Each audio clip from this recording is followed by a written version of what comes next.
Hello, and yes, welcome back to another video, guys. Now, today, we're back to talk about Loki Season 2. Now, in my reviews here for the Marvel and Star Wars, the Disney Plus shows, I tend to just recap and keep it quite simple, because if I went into every little detail in the show, I think it'd get boring. And number two, I don't know every little detail about this show. I'm not going to try and kid you all. Marvel, for me, it was one of my favourite franchises pre-COVID all the way up to Endgame, and I definitely have felt like it's definitely lost its way. There's been a lot more filler and not very good stuff that sort of outweighed the good products that come out of Marvel. This year we had Guardians of the Galaxy Volume 3, which was really quite good. It felt like a bit of a step forward amongst the Ant-Man Quantumanias and Secret Invasion, which was hugely disappointing there. I thought Secret Invasion was actually going to be quite good. And I was a bit worried about this season of Loki, because I know that one of the main writers and directors from the last season said that they wanted it to be a one and done thing. And then, of course, they very much set up a second season there at the end of season 1. So that I knew that there was a little bit of controversy around that. So yeah, I really thought that this show might not be great. And with the way Marvel have been lately, I don't really get my hopes up about many of their projects, I'll say that. And I don't want that to sound too negative, because I do like Marvel overall. But there's no doubt they're in a slump at the minute.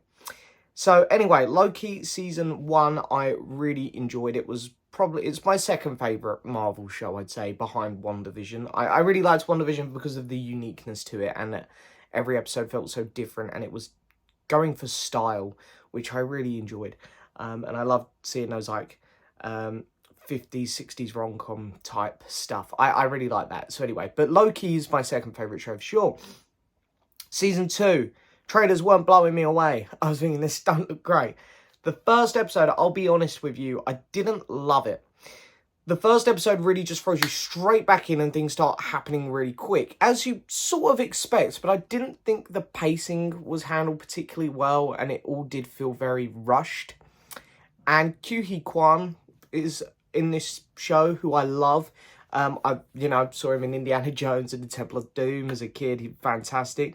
And then I watched The Goonies, which he's also in, and then of course he appears in Everything Everywhere All at Once quite recently, which was... He gives an incredible performance in that.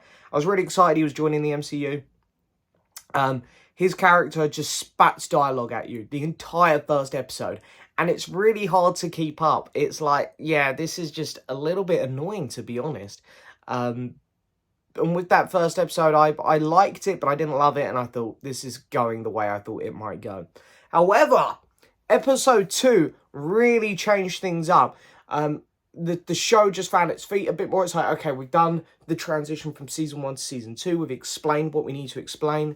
Now we're going to just run with this. And there was just some fantastic sequences that happen. And when you go into episode 3 and we finally get to see Victor Timely, who of course is one of Kang's variants, I thoroughly enjoyed that episode. His character in it was really quite cool. It's maybe my favourite character that Jonathan Majors has played in the MCU so far, because obviously there's a lot of versions of Kang that we've already seen, from He Who Remains through to Kang the Conqueror in Ant-Man, and then we saw those other ones at the end of Ant-Man. I think that this is my favourite version so far, because you could tell that Majors was having a lot of fun with the role. But for me, even at this point in the show, and it was the same with season 1, the highlight of this show is definitely Tom Hiddleston as Loki. No surprise, the man is absolutely fantastic in this role. And Owen Wilson as Mobius. Their buddy cop kind of chemistry really carries this show. And I think Loki has never had a better partner in the MCU. I think that they work better than Loki and Thor did on screen together. The comedic timings that they have with each other are brilliant. And I think that the two actors, Tom Hiddleston and Owen Wilson, just do such a great job playing off each other, and it's a pure joy to watch them. And yeah, episode 4 was very much was very entertaining, as well as was episode 5. But for me, one of the reasons why I felt like I had to come on here and talk about this show is because of the final episode. The final episode is potentially No, it is the best. I'm just saying, it's the best final episode a Marvel show has had, without a doubt. It might even be the best episode a Disney Plus show has had as a final. The only one that's rivaling it for me in my head is Andor, because the finale for that was just incredible. Maybe Mando season 2, but that's just because of Luke Skywalker. I think this is definitely a better episode. The final episode for this was just incredible. The story, where it ended, I could see the direction it was going. Obviously, they're setting up Victor Timely to be the man to go out and put all of this right in this, you know, where all the timelines are. And we all knew that it would eventually be Loki that had to go out there. And just the way it was set up was brilliant. And when he actually finally went out there, everything from the music to the cinematography and the effects, incredible. And that's another thing I want to highlight with this show. So many Disney Plus shows look so cheap to me. Even the Star Wars ones, like I watched Ahsoka this year and I really liked Ahsoka. I thought it was pretty damn good. But one of the big issues I have with it is that it looks cheap. And it's because they're using the volume all the time. And the green screens. And I don't know where the money's going, to be honest, on the visual effects. I'm guessing the money is going elsewhere. But Loki, you could tell, wasn't using the volume. And it looked like an actual movie or TV show. It looked fantastic. And the effects at the end were just incredible. The final shots of Tom Hiddleston on his throne was really great. And I like that the writing's actually intelligent as well. How it will link back to things Loki said. Like, you know, he always wanted a throne and he was burdened with... I forget what it was he said now. But, you know, he was burdened with, like... Or he was destined to have greatness or something.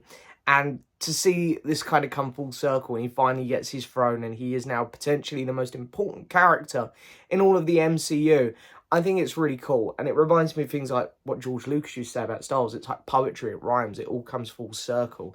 And I feel like Marvel don't do that very often, but here they really have. Yeah, the final episode to Loki was brilliant. This is one of the best Disney Plus shows somehow. I didn't have much faith in it, and maybe that's why I love it a little bit more.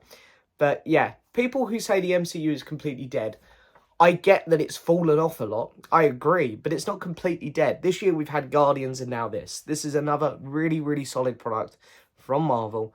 Loki now is potentially the best character in Marvel for me, which I never thought I'd say. Just really, really good stuff. And yeah. I'm seeing the Marvels tonight, so I'm expecting this all to come crashing down a little bit. But anyway, Loki Season 2, I'm going to give it an 8 out of 10. It's a really, really solid show, guys. I know that the people are very bored of all the Marvel stuff lately, but this one is worth your time. It's a good show. It's a good effort from Marvel. Yeah, check it out. Anyway, thank you so much for watching as always, guys. Don't forget to hit that subscribe button, like the video, leave a message. And as always, I will see you next time for another video. Bye-bye.